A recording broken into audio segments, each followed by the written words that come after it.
Izinkan kami mempresentasikan hasil diskusi dari kelompok kami yang beranggotakan Dian Fatika, Erlina Putri, Priska Sinurat, Kiki Sarnita, dan Melda Sitorus mengenai tahapan pengembangan usaha dalam sektor informal.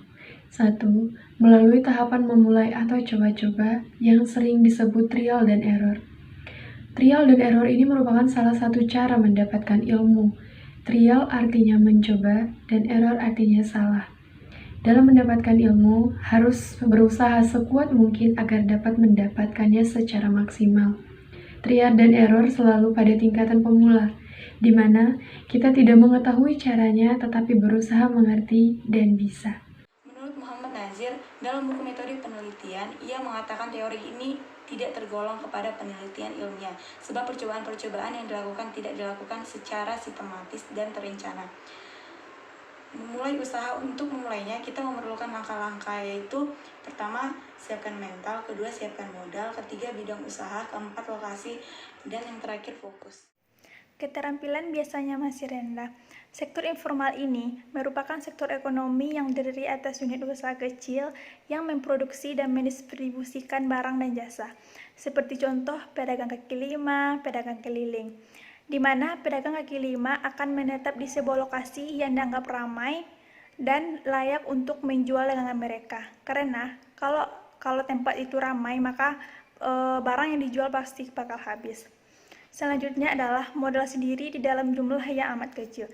Penggunaan modal sendiri bisa dari tabungan pribadi, sumbangan, atau dari saudara.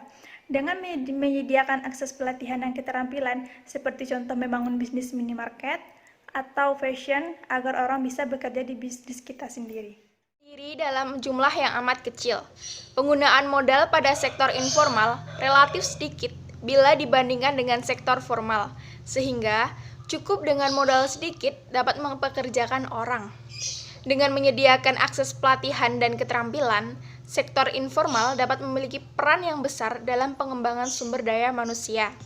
Ada pula, sektor informal memiliki manfaat, yaitu pertama, dalam berbagai keterbatasan serta dalam situasi persaingan ekonomi kapitalis yang ketat, sektor informal telah menunjukkan kemampuannya untuk bertahan meskipun dalam kekurangan dan ketidaklayakannya. Kedua, sektor informal telah menciptakan lapangan kerja bagi mereka yang tidak memiliki kesempatan bekerja dalam sektor formal. Masalah yang dihadapi oleh sektor informal, diantaranya terbatasnya anggaran dan kebijakan pemerintah baik pusat maupun daerah. Hal ini kurang menghendaki terjadinya transformasi informal menuju formal yang maju dan modern. 2. Pelaku sektor informal juga belum memiliki manajemen usaha. 3. Terbatasnya modal dan akses terhadap pasar. 4. Sektor informal belum bisa mengorganisasikan diri dengan benar. 5. Belum adanya upaya advokasi yang tumbuh dari dalam sektor informal itu. Lalu, hambatan dari sektor informal. Yang pertama, sektor informal dipandang sebagai perusak kota, walaupun sebenarnya ada sisi positif. 2. Belum dilakukannya sebagai potensi besar dalam pembangunan ekonomi Indonesia. Yang terakhir, para pejabat dan kaum elit lokal yang memandang sebagai gangguan.